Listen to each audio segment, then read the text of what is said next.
السلام علیکم۔ ایسے 5 انتہائی اہم وارننگ سائن جنہیں آپ کو کبھی بھی اگنور نہیں کرنا چاہیے۔ بہت سے لوگوں میں بیماری کی ان 5 ابتدائی علامات میں سے ایک ایسی ضرور ہوتی ہے جسے وہ نارمل سمجھ رہے ہوتے ہیں، اور آج میں یہ ویڈیو صرف آپ کو بتانے کے لیے بنا رہا ہوں کہ آپ نے ان 5 علامات کو نظر انداز نہیں کرنا، کیونکہ اگر آپ وقت پر ان کا پتہ لگا لیں تو آپ اس کے بارے میں کچھ کر سکتے ہیں۔ بعض اوقات جب آپ کسی بیماری کی وجہ سے اپنے پرائمری ڈاکٹر کے پاس جاتے ہیں تو اس سے ان علامات کو صرف مینج کیا جا سکتا ہے۔ آپ کو بتایا جاتا ہے کہ آپ کو ہائی بلڈ پریشر ہے اور اس کی وجہ یہ ہو سکتی ہے یا پھر وہ ہو سکتی ہے، آپ یہ دوائی کھا لیں۔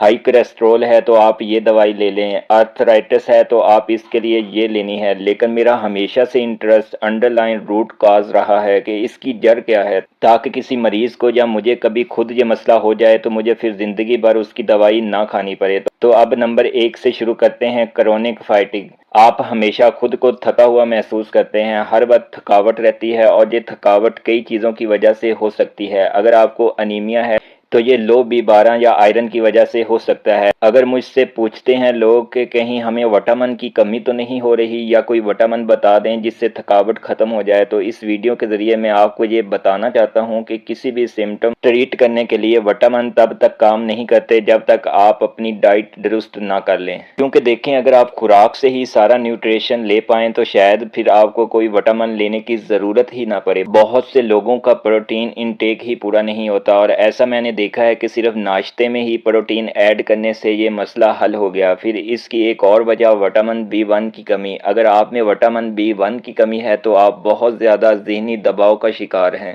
سوتے وقت بہت زیادہ سوچیں آئیں گی، اوور تھنکنگ، ریسٹ لیس لیگ سنڈروم، بے چینی میں ٹانگیں ہلتی رہتی ہیں، نروس بڑھتی ہے، آپ نروس رہنے لگتے ہیں۔ زیادہ تر یہ تھکاوٹ کسی ٹائپ بائٹ کی وجہ سے بھی ہو سکتی ہے۔ جو لوگ جو زیادہ جانوروں کے پاس رہتے ہیں، لائف سٹاک میں کام کرنے والے لوگ یا فارمرز، اور یہ چھوٹے کیڑے ہوتے ہیں جو جانوروں کی جلد میں رہتے ہیں، ان کے کاٹنے سے جو جراثیم باڈی میں جا کر وٹامن ڈی ریپچر کو کمزور کر دیتا ہے، جس کی وجہ سے آپ وٹامن D3 کا استعمال کرنے کے قابل نہیں رہتے۔ پھر اگر آپ کو کوئی جگر کی بیماری ہے یا آٹو امیون ڈیزیز ہے تو اس کی وجہ سے بہت زیادہ سوزش پیدا ہو جاتی ہے، جسم میں تھکاوٹ کی وجہ بن رہی ہے۔ دوسرے نمبر پر ہے اچانک وزن کم ہونا۔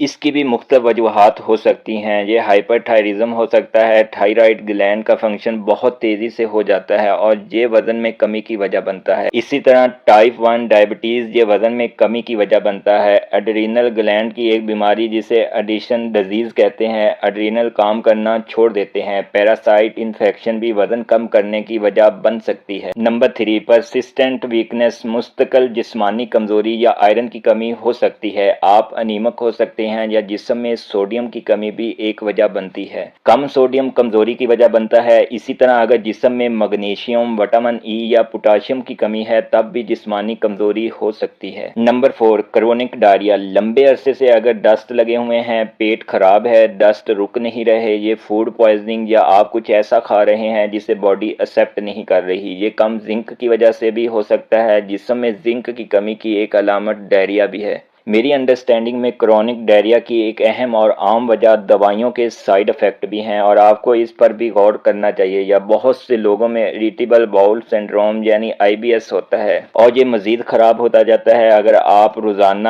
گرینز کھا رہے ہیں، گندم، ویٹ، کیونکہ اس میں گلوٹن ہوتی ہے۔ میدا یا میدے سے بنی اشیاء جو کا دلیا، سوجی، ان میں جو ہائی فائبر ہوتا ہے وہ آپ کو IBS میں اوائڈ کرنا چاہیے، کیونکہ یہ فائبر ڈائریا کی وجہ بنتا ہے۔ اور اگر آپ ٹریول کرتے ہیں مختلف ملکوں میں تو پیراسائٹ انفیکشن اس کی ایک وجہ ہو سکتی ہے، اور ایسی صورت میں جب آپ واپس آئیں تو کچھ وقت تک آپ ایک اچھا پرو بائیوٹک استعمال کریں، 1 ہفتہ یا 2 ہفتے تک اس مسئلے سے بچ سکیں۔ نمبر 5، پرسسٹنٹ سٹمک ابڈومنل پین، ہر وقت پیٹ میں درد رہتا ہے۔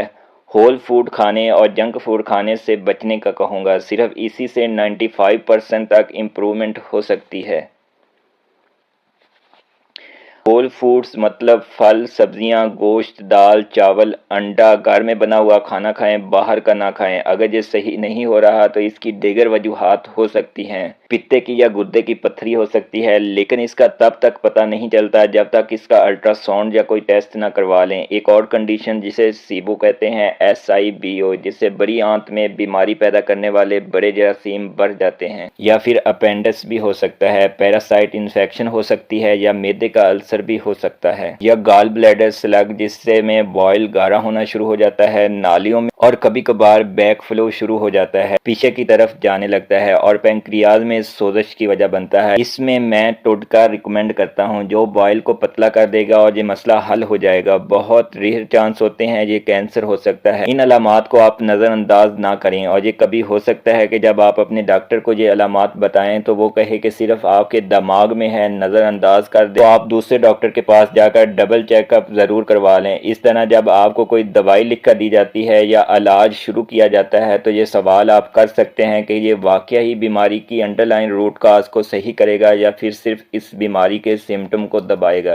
کیونکہ اگر ایسا ہے تو یہ بیماری لمبے عرصے تک چلنے والی ہے اور اس کے لیے آپ کو مینٹلی تیار رہنا چاہیے۔ امید کرتا ہوں یہ ویڈیو آپ کے لیے بہت ہی کارآمد ثابت ہوئی ہوگی۔ ملتے ہیں ایک نئی ویڈیو میں ایک نئے ٹاپک کے ساتھ، تب تک کے لیے اپنا خیال رکھیں، بھائی کو دعاؤں میں یاد رکھیں۔ اللہ حافظ۔